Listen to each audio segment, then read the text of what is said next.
on this computer. All right, let's see how this goes. Then there's evidence that I haven't shaved, and that's not good, but we'll see what happens. All right. All right. This is actually Janelle. I had to use my friend's login. Okay. So I had 2 questions on number 8. I was able to do it, but our directions didn't say to use an outer join, and an inner join gave me the same results. Is that kosher? Yeah. Okay.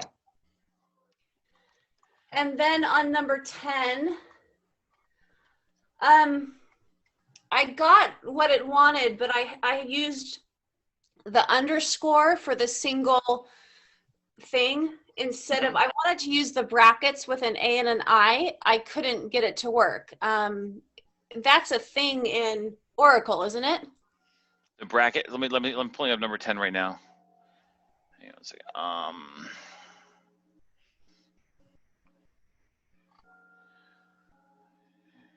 You need a concatenate. So where were you using the brackets? On the like, the where. Oh, yeah. That should work in Oracle. I don't know why it didn't. I'd have to look at the specific syntax, but what you're saying is you put the brackets A through Z, so it looks through anything from A through Z. Well, I put an A and an I because that's what I was searching for. It's because it said star or stir. Right. Honestly, I've never used the brackets, honestly, to do anything with. I'd have to look to see if you can do A and I, but I don't see why you wouldn't be able to. Okay. So I just ended up with an underscore because I couldn't get the brackets to work. Okay.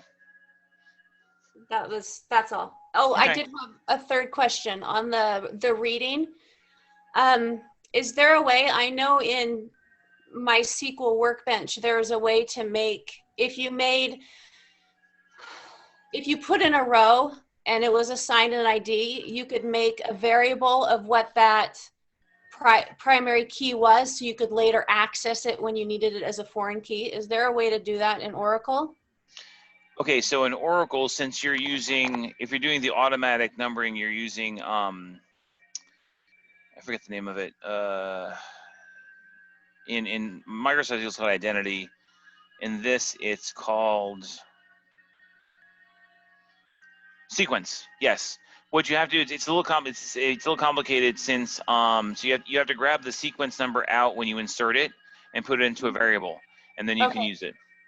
Okay, so you can use it later, because I know you can use the cur val and then the next val, but you can actually put it in a separate variable. Okay. Yeah, you can grab like declare A as a variable and do like set A equal to sequence dot cur val, and that'll get current value. And then if you need to do anything to it, yeah, you can pull that as you're going along. Yeah. Okay, awesome. All right, thanks. And for those of you who missed it in the announcement this week, David and a couple of people pointed out that the instructions that are in the lab for Lab 4 did not exactly match up to what I was talking about in the video. That's because, unbeknownst to me, they decided to modify Lesson 4, which is always fun. And so I posted Lesson 4 last semester and Lesson 4 this semester are like 96% the same. If you answer the question in the old lab, you'll get them right in the new lab.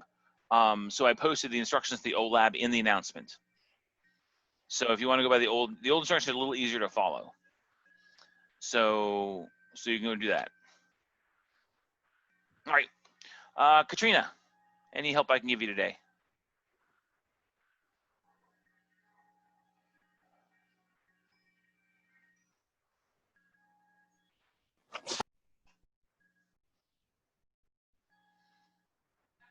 Okay, gonna move to Jeremy. Katrina will come back to you. Okay, yeah, so the question I'm having is I'm getting a weird output. Okay. So the data is right, but the output isn't going in the tables. It's like individual lines. Let me. Yeah, share your screen, show what you're talking about. Yeah, let me share it real quick. Okay. Host disabled. You disabled participation. Oh, sorry. I've got security has me. I gotta remember to do that every time. I gotta make a note. There you go. Everyone can share screens now. Okay. So there. And then, all right. That's the wrong page. I don't know why I keep opening that. All right, so not step 9 because that one I'm still working on. But so I'll run step 8 here. So everything looks like it should be what I need, but this is the output that I'm getting.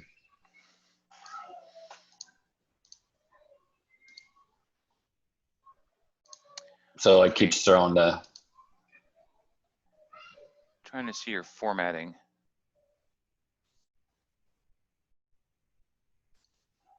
Okay. Let me send you some code that will help that. Okay. Okay. I just gotta dig it up. Yeah. So what Oracle is a very interesting system. The way it does, it doesn't format the data when it comes out of the select query. It just spits it out however it wants. Dumps it. Mm-hmm. And unlike other, like when there's because you're not in a GUI. If you did this from SQL Developer, it would actually come out in a nice format thing. But since you're doing it in a command prompt, it does all sorts of weird nonsense. So you have to actually format in the top. And I can send you that. Okay, so that would go like just before the select or after the select. Yeah. It actually it's like all the code that goes above it. You're like saying like get last name and and tells you how to format it. It's okay. Yeah. Yeah, so that's kind of where like I was noticing that, like I was looking at the assignment and looking at the thing. I'm like, oh, it's kind of getting a weird format when it's outputting. So yeah, that's what it does. So the interesting thing is in like if you end up in the DBA field, which will be great, everything's going to see so much easier because you'll use the GUI front end. You won't use the command prompt. Right. And well then if someone's looking over your shoulder, use the command prompt stuff. Then they won't know what you're doing. If you want to show off, use the command prompt stuff.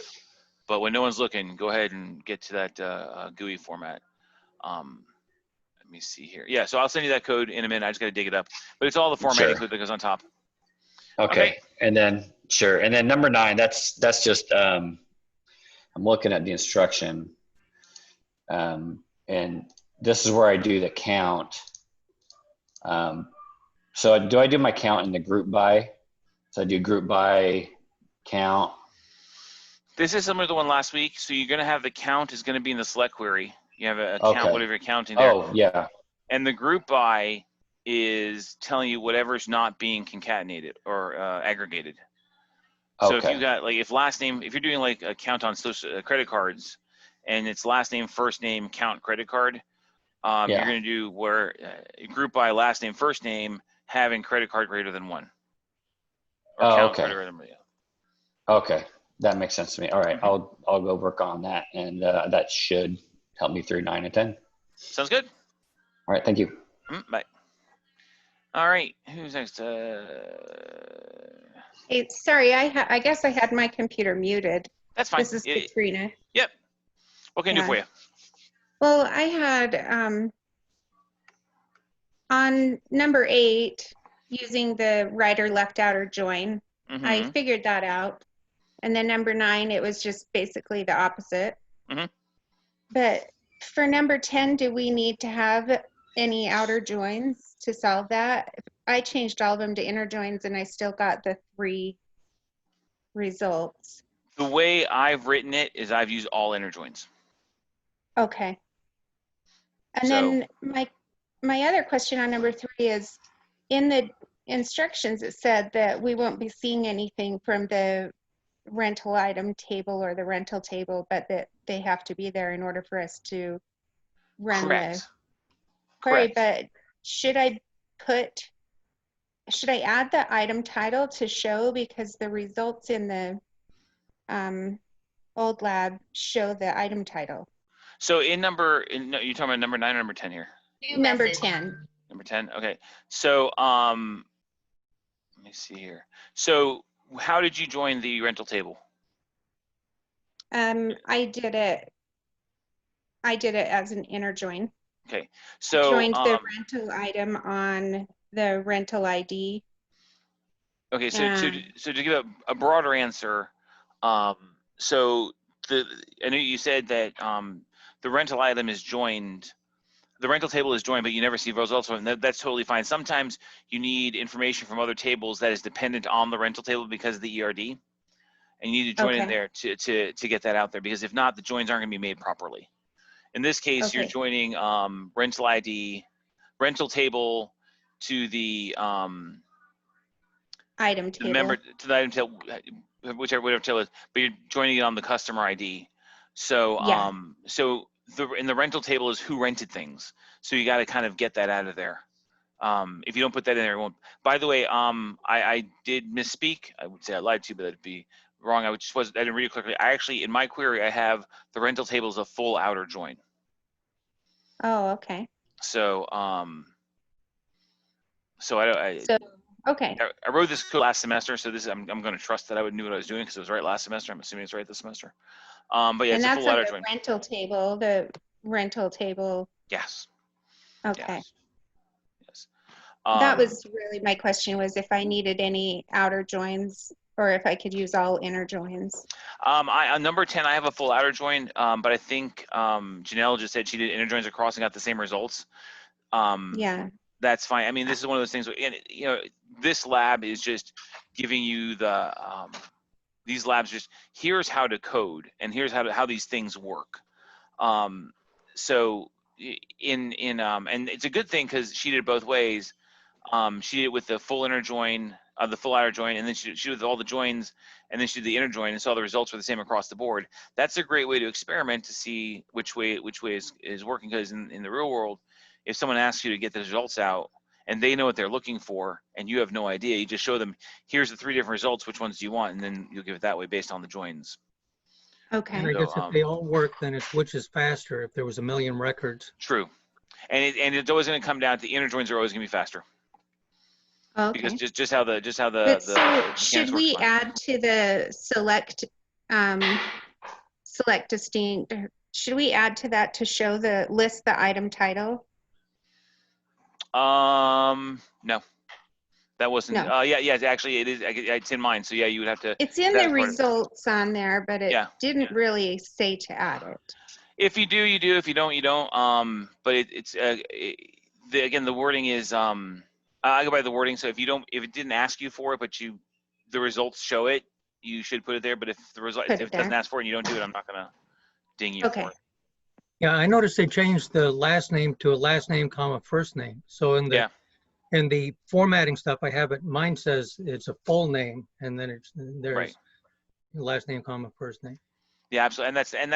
And what they did is it's really the change they made between the two were like, I want to say they were cosmetic because you're returning different values. You're not the guts of it, the where clauses, all that other stuff, the froms and the wheres and the group by stuff, it all stayed the same, but what you're showing in the select are different.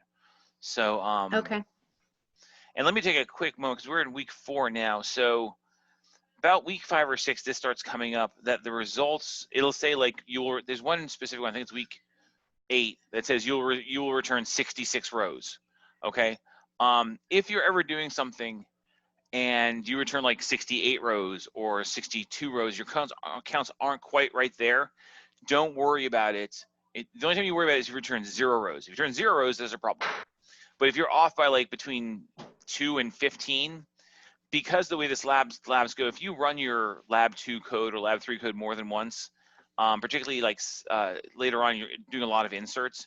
If you run that multiple times, you're putting the same values in multiple times. So if you ran it once, your table would have like the 85 rows it's supposed to have. But if you ran it like 6 times, all of a sudden you've got 127 rows. And when you run that select query that you're writing a couple pages down, you're gonna get the result of those multiple inserts. So if your count starts skewing around week 6 or 7, don't panic. Just send the code and I'll let you know if it's right or wrong. So because inevitably everyone runs inserts more than once, whether by an accident or testing or whatever. So don't worry about that. That was a sidebar moment. So yeah. I discovered something. So they had a thing about page size, and that didn't seem to help me too much. But when I Googled it, I saw line size, and that did help. Yeah. Because I had lines that were wrapping around when I did the formatting, and it exceeded probably 80 is the default maybe. Yeah, 80 is but whatever the it is. size. Yeah. So whatever it is, so I make it 100 or something large enough that it's not wrapping around, and then it looks the way it's supposed to look. Yeah. Yeah, and again, it's one of those things where you're being taught, I don't want to say antiquated things with doing the formatting in the code, but you got to remember, like when you're writing queries like this is getting sent out to a front end, and the front end's going to format it the way it wants to be formatted. It doesn't. If you do the formatting in your query and send it to the front end's not going to care what your formatting is. It's going to do its own thing. So they'll just pull out the fields and do what they Yeah. want with it. Yeah, yeah. So this formatting is kind of just for you guys, because this is like, they want you working through console, because it's one of those things, like, if you were going to a weightlifting competition and you had to lift 200 pounds in that competition, you're going to train to lift 300. So you can do the 200 without a problem, right? So when you're writing queries, writing it in console and running it through the command prompt, writing it through console is harder than doing it through the GUI. So we're training you to do things a little bit harder. So when you do it for real using SQL Developer, you're all like, oh, this is nothing. So, but yeah, so the formatting is a little tricky sometimes. Yeah. I found out I had to play around with those numbers and where they say this column is 22 and that's 24 and stuff. I just said, how wide is it? I counted the hyphens and then it looks the way it's supposed to look.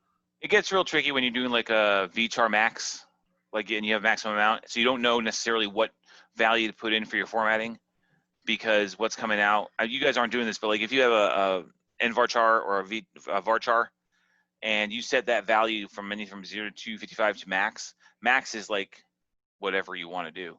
So if you put the formatting in there and you set it to 24, it's going to do all sorts of crazy things.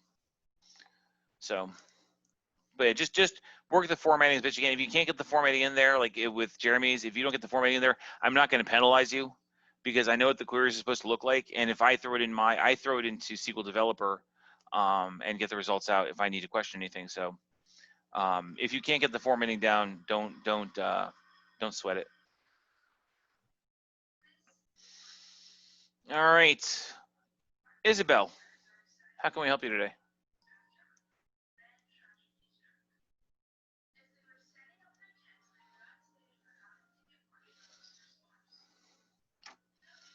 Isabel, you're still on mute.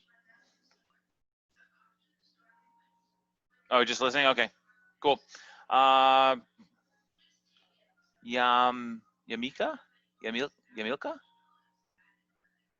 I don't know how to say that. Yes, Cool Yamilka.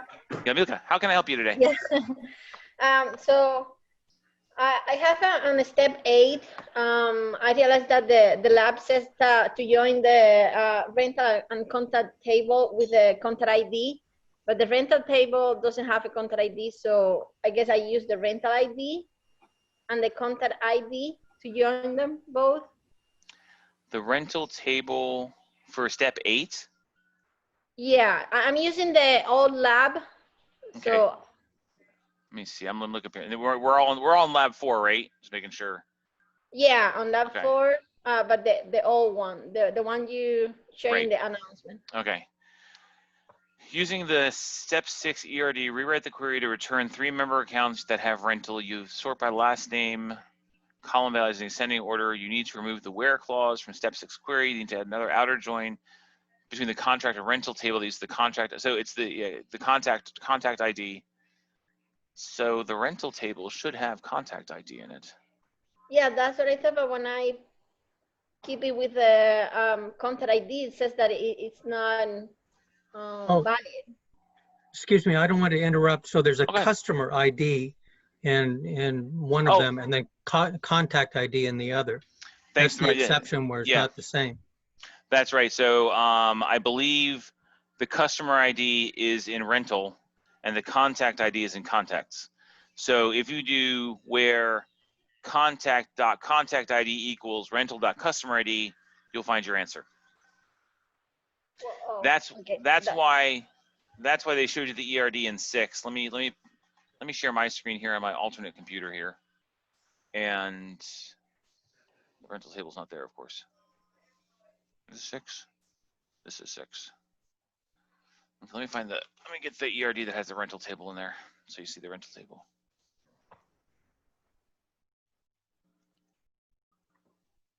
I've asked for the full ERD at one point in time, but they still have yet to give it to me. So let me hang on 1 second. So yeah, so the foreign key is between customer ID in the rental table and contact ID in the contact table. Oh, here, okay. Here, let me do this. Let me. I'm gonna share my screen here. I can show you the ERD here. Okay, I am in the meeting, so let me take you to the meeting. Thank you. Okay, and I will share my alternate computer screen here. Share screen, and I want to show this.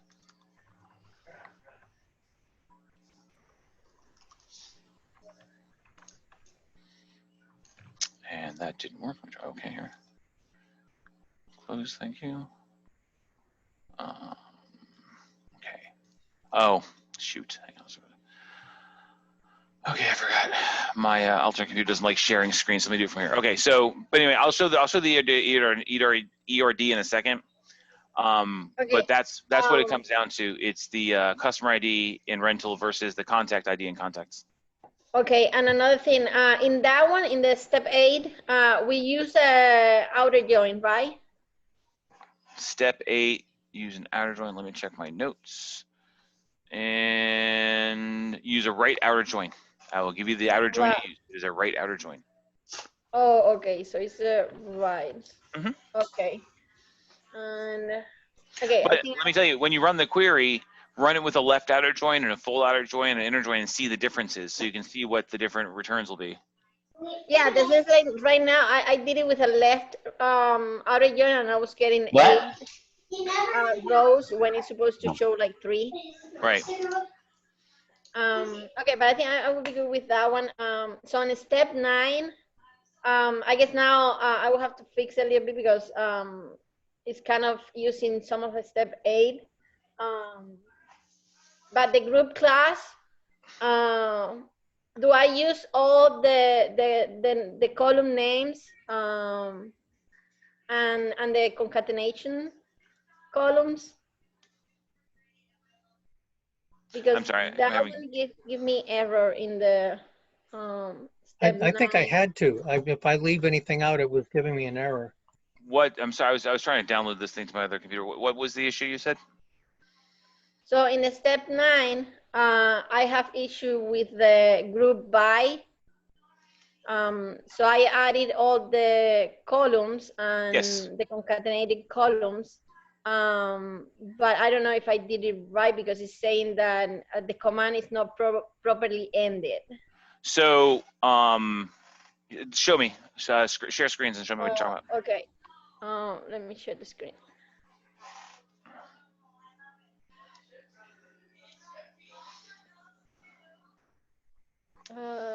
Can you see it? Yep. Okay, so it's this. I did this group by.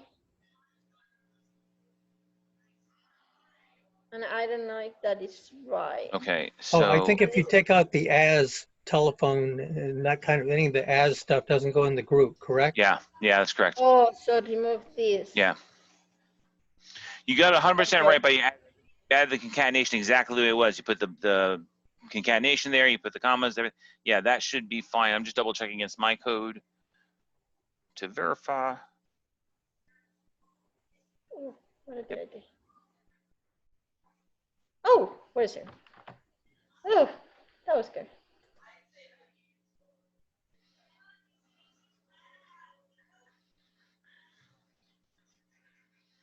Nice is the line 1 has something. Rental.customer ID, invalid identifier. Rental.customer ID is a valid identifier.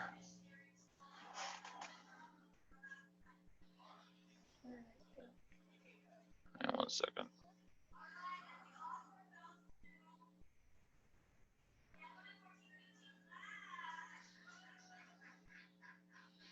Customer ID.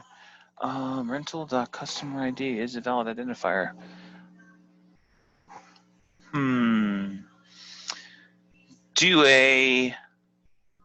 Do a quick just select rental customer ID from rental. Where? Or just on your console. Oh, here. Yep, Oh, okay. just select rental customer ID from rental. Is it because she uses the R alias for rental earlier? No, because you can mix it up if you want. It just gets inconvenient. Okay. You gotta put the semicolon there before. Oh, that's true. Yeah. It might be the one thing about Oracle that makes it kind of touchy is that it doesn't like it's case sensitive. Just put the semicolon there and hit enter. Yep. Yeah. So. Okay, so it's in there. So what I would do is in your query, you've got the customer ID, rental.customer ID.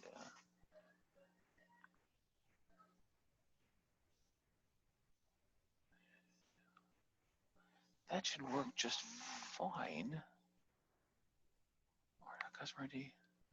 Go ahead and give it a try and go with Janelle's suggestion. Just do R.customer ID because it shouldn't change anything, but you never know. It might be temperamental tonight. So instead of rental.customer Oh, okay. ID, R.customer ID.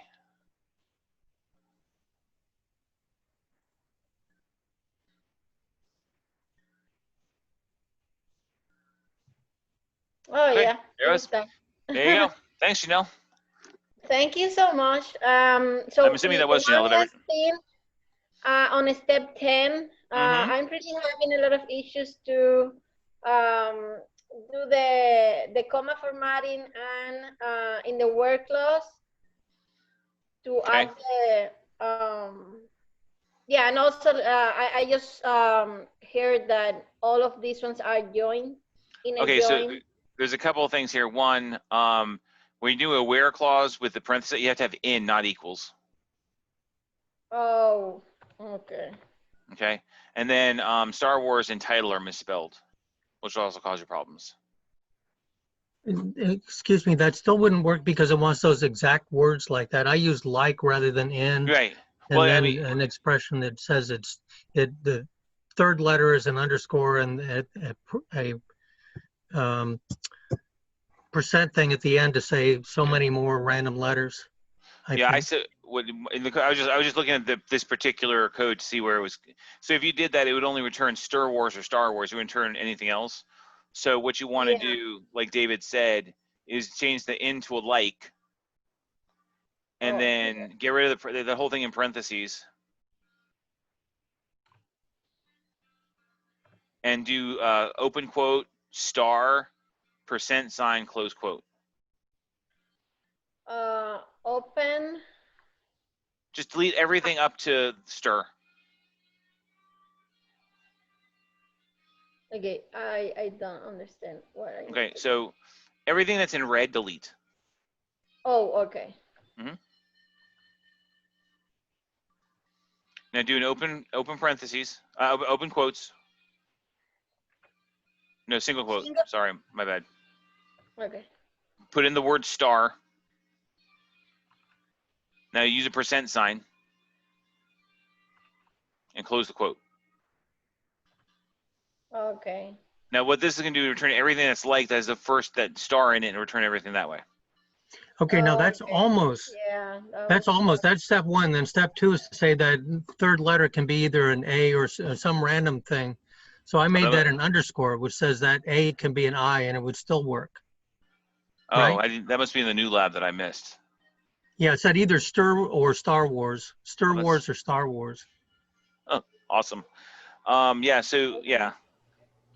So if you replace the A with an underbar. The A? Yeah. With what? With an underscore. This one?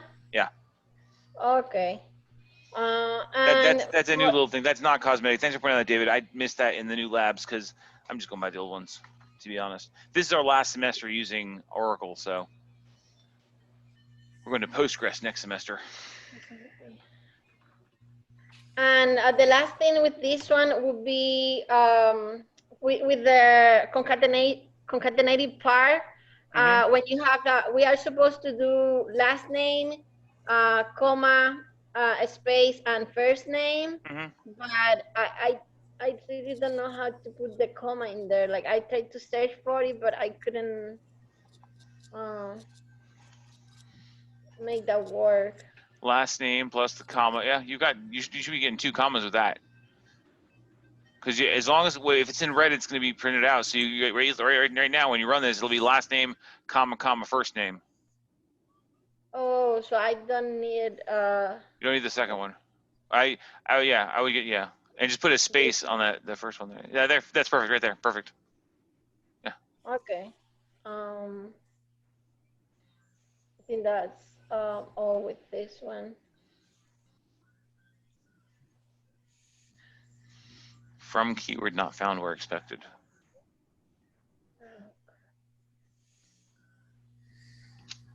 Oh, you misspelled item title.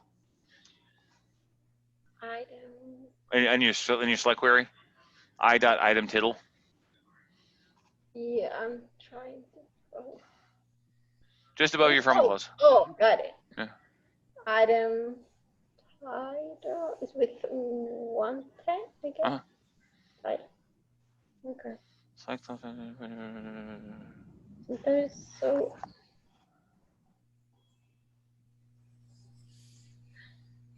Why do you like where your from keyword is? Well, it keeps saying that.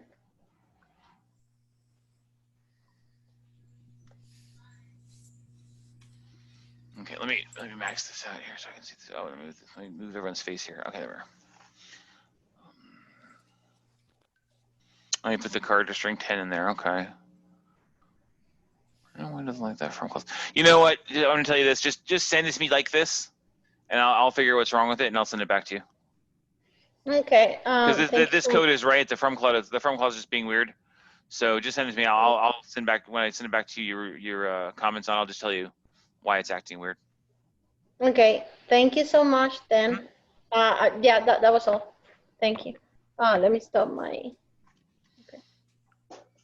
All right. Let's see.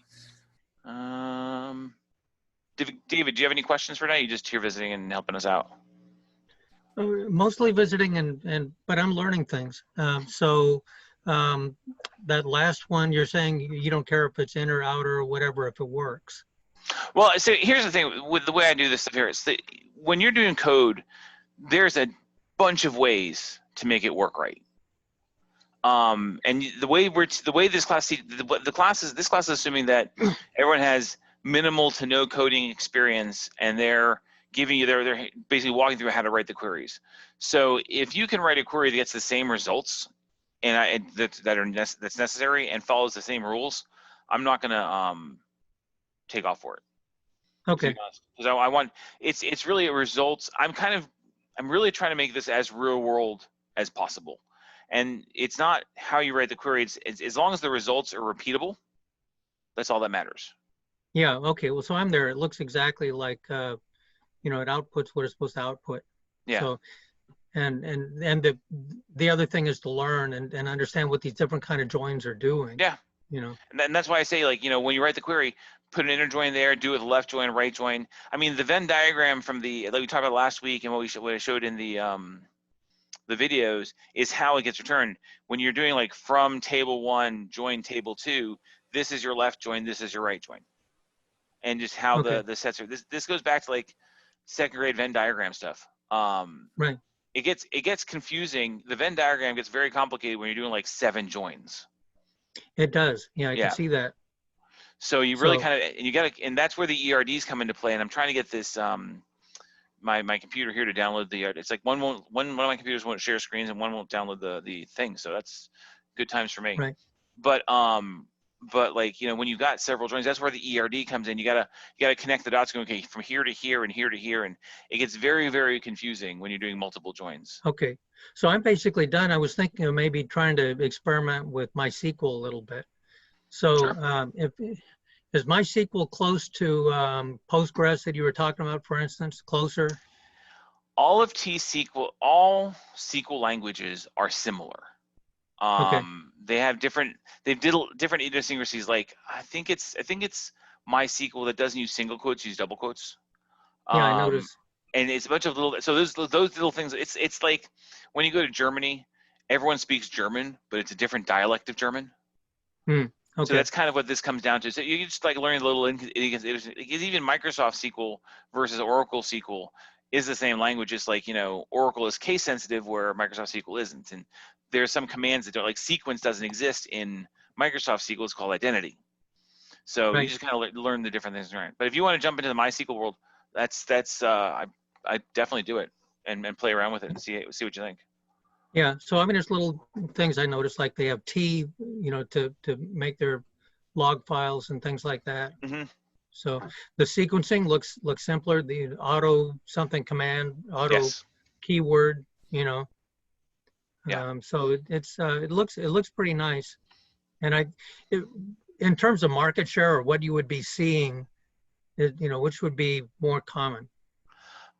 So it depends on a lot of things. So if you're going to like larger companies that have like what they call like big data, is probably Yeah. using Oracle, because for a long time, so it's not necessarily true. So in Oracle, here's a quick history lesson. Oracle was the first big data system that was out there. And it was Oracle and MySQL and something called Sybase and a couple other things that were out there, right? Microsoft wasn't in the database game, and it wanted to be in the database game. So Microsoft bought Sybase and incorporated it into itself and called it Microsoft SQL Server 6.0. And that was an absolute train wreck, and no one used it, and it was horrible. So they started working it, making it better. And then when SQL Server 2000 came out, Oracle was in whatever version it was in, and SQL Server is actually now a valid database engine that could be used. But the common wisdom was, if you're doing small databases, make less than back then in 2000, like 50 gigabytes was a huge database. So if you're doing like small databases, like 10, 20 gigabytes, use Microsoft SQL Server for your small business. But if you're a big business, you use Oracle, because Oracle's big business. But when SQL 2008 came out and further versions, Microsoft can now handle the big versions. And Microsoft and Oracle are about the same power and speed now. The big difference is that Microsoft SQL Server has a clear path to the cloud through Azure, and Oracle is having its own cloud services, and they're having some challenges getting them online. I see. So Microsoft SQL Server can definitely be cloud-based, where Oracle still is on-prem more than anything else. They're trying to get their cloud service because licensing-wise, Oracle would not license any of their products on the cloud. You could not use, like with AWS and that, you could not use cloud services. I think the rumor and Microsoft was has huge cloud service. Oh yeah, and they're pretty reliable.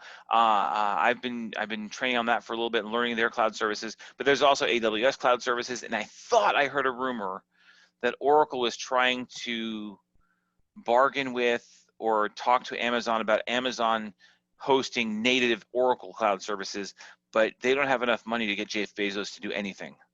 So that's still out to lunch there. But as of right now, I mean, if you are competent in T-SQL in general, you can probably go into any environment and within a day or two kind of ramp up and know what you're talking about. But everyone has their specialization. I'm kind of 60% Microsoft, 40% Oracle. And the only reason is because my day job is Microsoft SQL Server. I see. But if you're looking for like future stuff, learn the cloud stuff. Learn how to bring from on-prem to the cloud and understand how the cloud mechanism works. Okay. Yeah, and another thing in terms of history, I think MySQL used to be sort of public domain free, and they got, was it Red Hat or who bought? No, Oracle bought it. Oracle did. Okay. Yeah, you're Oracle right. Bought it. Yeah. So it's an Oracle product now. Okay. And everyone's totally shocked when Oracle bought it because they maintain it as a free product, and we all know that Oracle does nothing for free. Right. Yeah, so. And there's a knockoff somewhere that the syntax and everything is just like it, but it's NoSQL. Domain. Huh? That's called NoSQL. Okay. No SQL. Yeah. Okay. Yeah. So there's always you've got MariaDB, which is a version of MySQL. You've got that's the one I was thinking of. Yeah. You've got NoSQL. You've got Oracle, Postgres, Microsoft SQL Server, and there's like at least 24 proprietary database system RMDBS systems that are private to companies that all use T-SQL. Okay. So we digress there. Maria, or however you spell it, that's the one that rings a bell. That's MariaDB. I was trying to do something, and I was going to have to buy licenses and stuff, and I said, heck with that.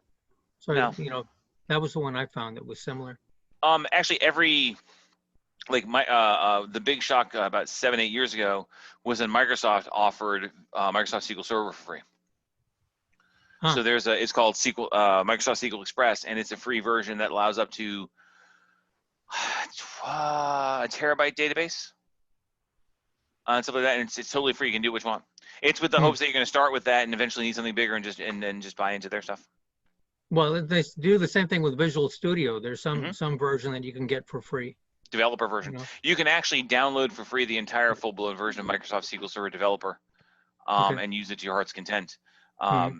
And which is fine, which is totally cool with them, because like if you get to like it and you're using it for free, then you're eventually going to buy it. You know, the first one's free and then that's it. Okay, so I don't want to monopolize these. There might be other questions. Sure. Who's that, Katrina?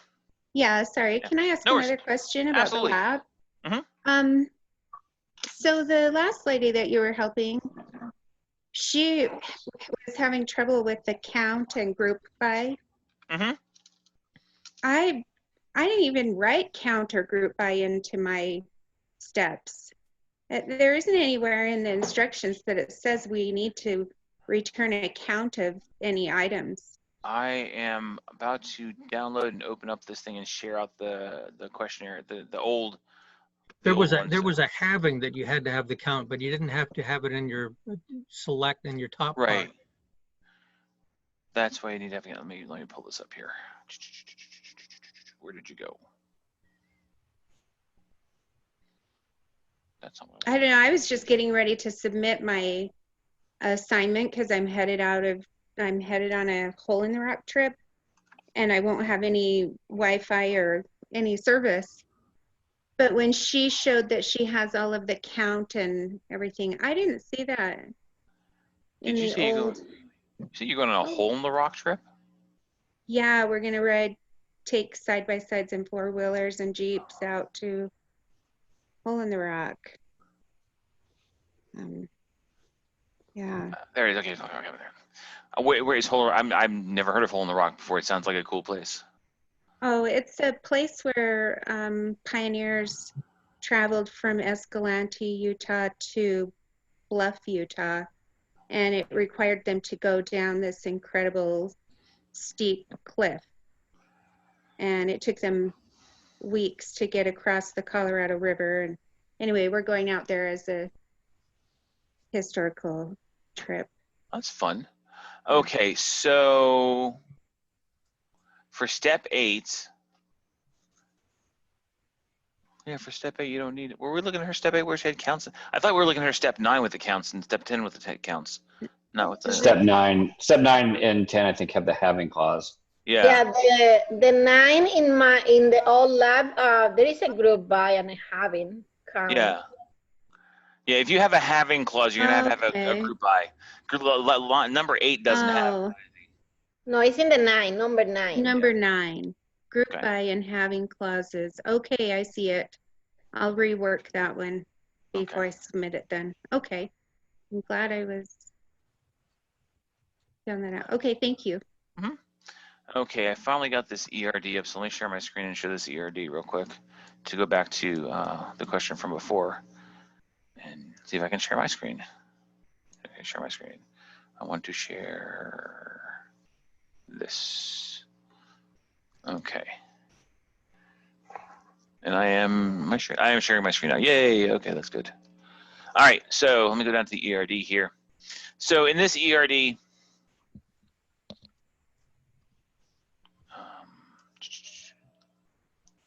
okay, so we've got this here. So in the rental table, so real quick on how the ERDs work, these arrows tell you where the foreign keys are and how the foreign keys work. They don't ever actually point to what's actually being joined. Like here, rental is connected to the bottom of the contact table. So you got to figure out what it is. So the red ones are the red ones are the foreign keys. So because this one, so these are created by and last updated by connect out to the contact table. Not contact table. Yeah, contact table. So Here, it's customer ID, and this foreign keys out to the contact ID. The ERDs are never, if this were a live ERD and you hovered over this dotted line, it would tell you what's going on, but this is only a screenshot of the ERD. There is no way that I have found yet in the versions of Oracle they offer to us here to pull out an ERD. But they are extremely helpful. On a side note, I don't know if there's a product that Microsoft has called Visio. I don't know if anyone's familiar with it. It is something you can get free from the BYU store. And that is a great product to build ERDs in. But the cool thing that Visio does, and it does it natively with Microsoft SQL Server, and I think there's a way that you can get Oracle. Visio will actually look at the scheme of a database, and it will create the ERD within it itself without you doing anything. So you can reverse engineer a database using Visio and pull this out. Anyway, so when you're looking at the ERD, if it's a red dot here, it's a foreign key. And we know that this is foreign keyed. So the arrow here, so this, because the arrow is pointing, the arrow code is this rental ID is foreign keyed to contact, and we know that rental item is foreign keyed to rental, and we know that telephone is foreign keyed to rental, which I'm not sure why it is, but okay. But the arrow is in the direction that the thing goes. So this isn't a great idea, but so that, yeah. So in the question before, rental customer ID refers to contact ID because there's no customer table. So anyway, going down a rabbit hole there. Sorry. All right, let me stop sharing the screen. Let's see who we got. You don't have a name here, but your email address is del16029. What can I do for you, brother?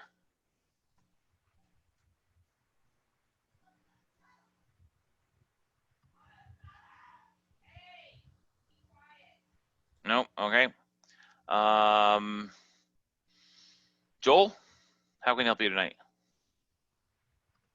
Yeah. Hello, brother Stevie. I have a question. Sure. Yeah, I did all the exercises from the new PDF. Mm-hmm. And now I just realized that it's like the same thing that is in the old, right? Or there are some different things. If you did everything based off the new lab, submit it, you're fine. Okay. Yeah. Because there was some discrepancy in my video when I talked about the old exercises versus the new exercises. I'm going to go ahead and let anyone who wants to work off the old stuff submit. I'll look at it. I'll know the difference because there's certain things that are I know that are different. So, and the end result is, bottom line is that the queries run. So just so you know, when I run your query, when I grade your stuff, I take your queries and dump them into the version of SQL Oracle that I'm running and see if they run. So Okay. I check them off. I check them off your results to make sure everything's there, and then I just double check by throwing them into mine if there's something I've got a question about. Particularly if you've got an error and I can't figure out what it is, I'll throw it there and I'll find the error and then tell you what the error is and give you a chance to correct it. But I'll always take your that's why I need both files, because I take your .SQL file and just run it in my run your selects. I don't run your inserts because it'll screw everything up on my side. But I will run all your selects in mine to make sure they come back with the results. So I don't need to change the. Nope. If you went off the lab 4 and you're done already, good for you. You're done for the rest of the week. It's Okay. Wednesday. I give you Thursday and Friday off for my class. Okay. One question, because I have to go too, but you usually leave like a word in the video to put in the quiz, but you didn't add anything, I don't do that every week. I don't do that every week. Okay, okay. Yeah, some weeks I'll do that, some weeks I won't. Okay. My quiz is just a way to make sure you guys are engaged in the class. Okay. So they're really fun. One of these days, I'm gonna ask you like what the main ingredient in chocolate chip cookies is. I just ask strange things. So. Yeah, that's very few. Okay. Thank you. No problem. All right, Chandler. How can I help you today? I just got on to be part of the conversation. Oh, so sure. far, I don't have any questions. Okay, cool. Yeah. Awesome. Isabel.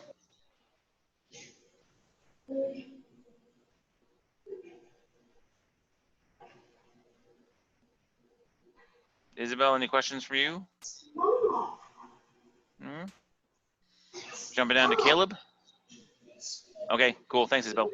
Answering in chat works too because it pops up. Caleb, you got any questions tonight? No, not tonight. Okay. Alejandro. Yeah, the old lab. Yep. Step 5, when they say that you have to use piped concatenation with the CHR10. I don't know how to do that. Okay. Let me see here. I mean, I had all the things that we have to do, but share your screen. Show me what you got. Address, I don't know how. Bye, Katrina. Have a great weekend.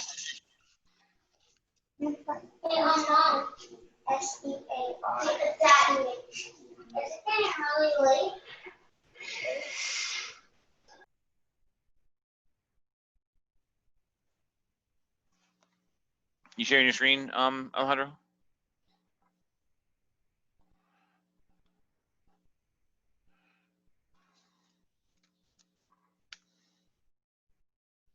Oh gosh, I hate that. Okay, step 5.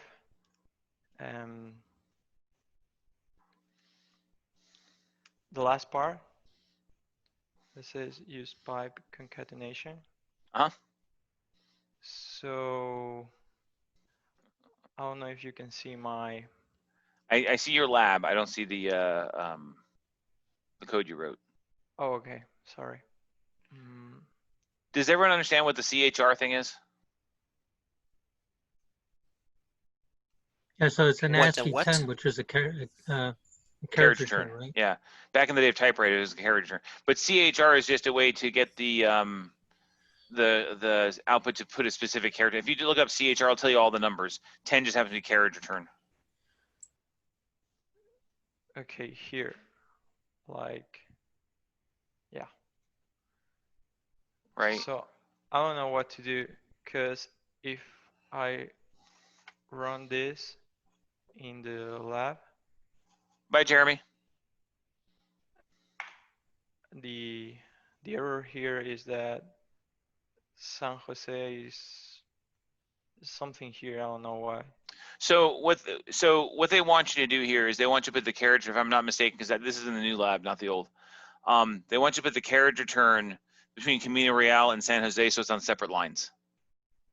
So you want to put the carriage return CHR10 between street address and city. Okay. So. No, you're fine. Put all that stuff back. Okay. Okay. Oh, where'd you go? So Okay. So all you want to do is instead of that the two quotes there, just put CHR parentheses 10.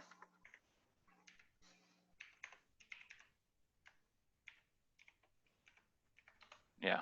Just this. Yeah. Okay. And hopefully my memory is allowing that to work right.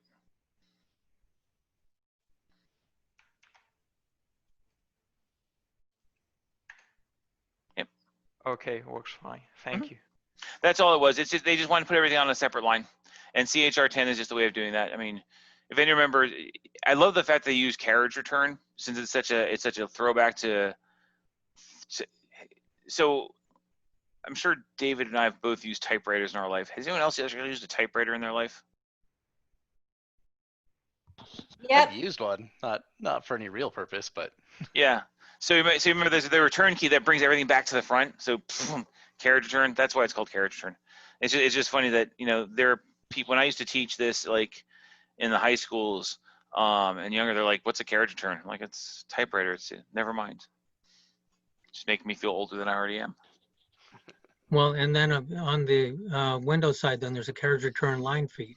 Yeah. The funny thing is, so if people put that in their code, and here's a real world example. If people put that in their code and insert that into the table, right? When you pull the results out, it doesn't show that that carriage return is there. It's invisible. And sometimes when the front end or other queries are trying to format it, it's recorded in the database in the table as a CHR10, but it never comes up. You never see it. But it breaks it whenever you try to pull it out again, because it's formatting in a specific way in the value of the cell. But when you try to pull it out and format it a different way, it causes problems. So my point of this is, don't ever do that unless you're doing it to format how something appears on the outside, not when you're, because you can do an insert with a CHR10 in there. You can insert that concatenation and it'll come out the way it's showing when you do the select. But if someone tries to reformat it in a front end, it's going to break. So don't use THRs in your insert statements. So that's just so if you had a street. So if you had a street, 1, 2, 3, so and so way, carriage return 10, and is actually stored in the database that way, that would be a problem. And it's invisible, and you don't see it. My day job where I work, they had because these databases have been around since, I think, Nephi was the first developer on them. So they these developers do all sorts of CHR statements or CHR values into the tables, and when we try to pull them out, it causes all sorts of explosions, and we got to go in. There's ways to write the code to see what the CHRs are and to eliminate them out, and it's just a nightmare. So use them for display purposes, but don't use them to insert. All right. Was that all you needed, Alejandro? Okay. You're welcome, Alejandro. Miguel, sir. Brother Estevic, how are you? I'm doing great. How are you? I'm great. Well, I have a problem, but it's not with the queries actually. Okay. I have my mouse. I don't know why in my virtual machine the mouse is not really working well. It's like kind of like slow, but I'm doing right well with the queries. I don't have like a particular question. Okay. I haven't finished yet though. I just did the half part of the old one, so probably if I have like problem, it will be with the following 5. But sure. I'm okay. I was just paying attention and trying to work the best I can.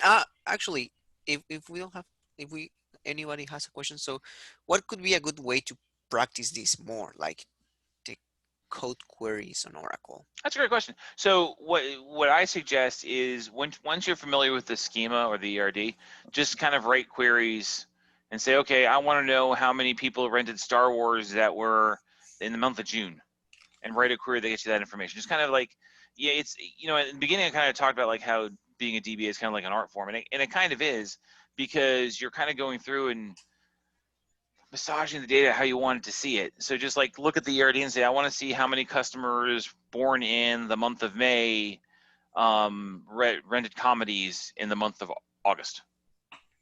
And then write that query and see if you can figure it out. And unfortunately, this class didn't win a different way. We used to give you the statements to create tables and stuff like that. So I would always encourage, like, if you guys know how to do the create table statements, to go ahead and just like create a database, start creating tables, and then write queries off them and see how it works. You have this database, so create a table and create 3 tables and populate it with data. And or just like the first database I ever built when I was teaching myself how to do this was, I have an extensive comic book collection, and I needed a way to catalog it. So I made my own database and front end, which was really, I bought something that was way better than what I was doing. But it was a doorway for me to learn how to build a database and say, okay, I need tables that do this, and then learning how to do the subtables and for the naturalization stuff, normalization, for the normalization, and then writing the queries to input the data, to export the data, and stuff like that. So it's just pick something you want to make a database for and do it. And in the case of this, like with one of our queries of this, like you've got a query that says here, like find out who rented Star Wars. So find out who rented like Indiana Jones or whatever other movies there, and like write insert statements to put new movies in there. do that after the class. You have this as a license for a year. So, when the class is done, add to the rentals table, add to the movies table, add to the items table, and write queries off of that. So it's just playing. It really is. It has to be just enjoying it and doing things and poking and see what you make it do. Okay, great. Thank you. Okay. Yeah, and especially if you do a save point, if you're going to do something, experimental and you worry that it could cause a problem, and you can get back. Yeah, snapshot it through the VM so bad things don't happen. I tried for a long time to get permissions because with Oracle everything costs a little bit extra. So I was trying to get the module that lets you back up databases here, RMAN, but they wouldn't let us have it. Because a DBA's job, if you're gonna be a DBA, your job is not really writing code. It's making sure the database doesn't die.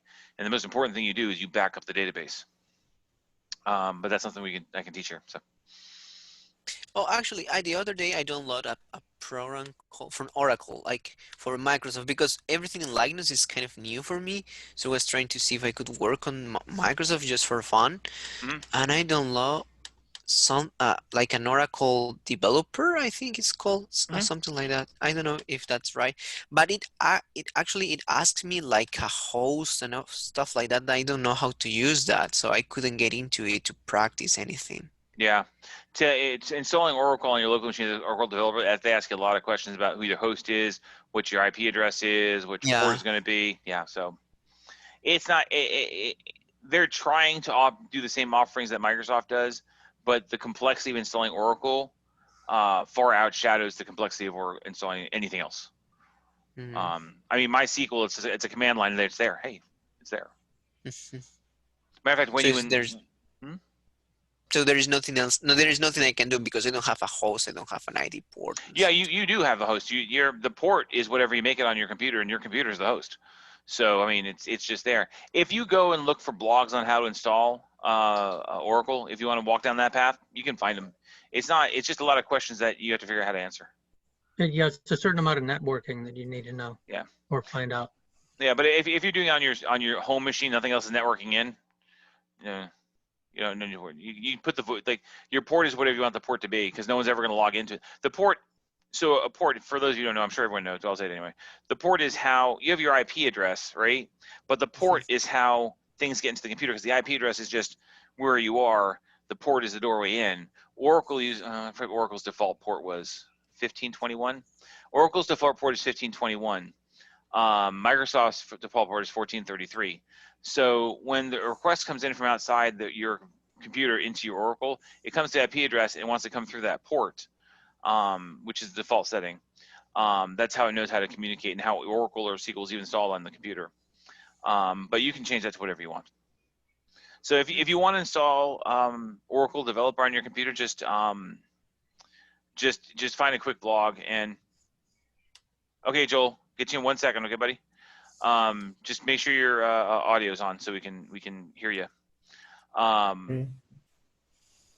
So yeah, just find a blog or like ping me, and if I have some free time one day, I'll walk you through it on a video. I'll video chat you and walk you through it. Thank you. Mm-hmm. Joel, sir, what can I do for you?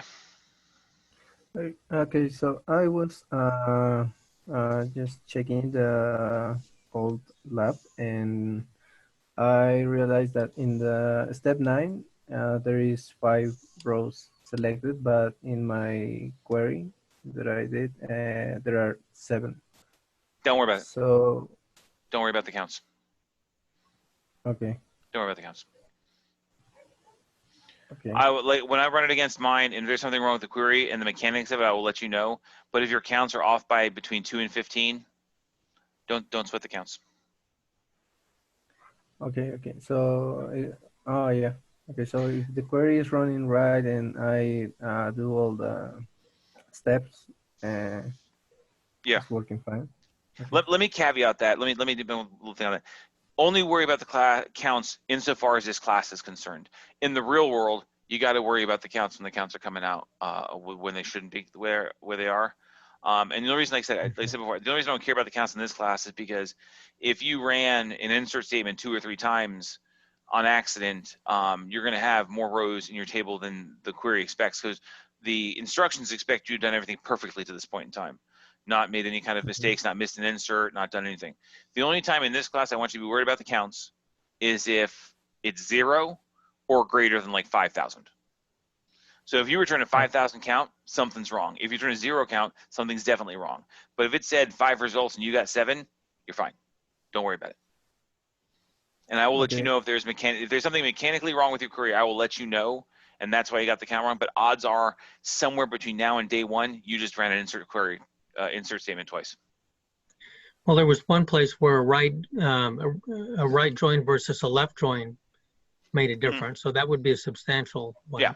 And that's when I look at it, I love the mechanical differences. And that's, like I said, Joel, run it. If you're running a right join, run a left join and see if that gives you the results that you expect. But if you're running the right join and stuff like that, but that's one of the things, like if I look at it and I see it's supposed to be right and you have a left, I'll let you know.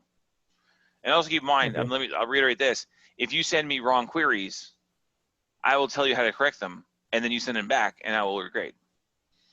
Because the goal of this class is for you to understand and learn, not get Fs.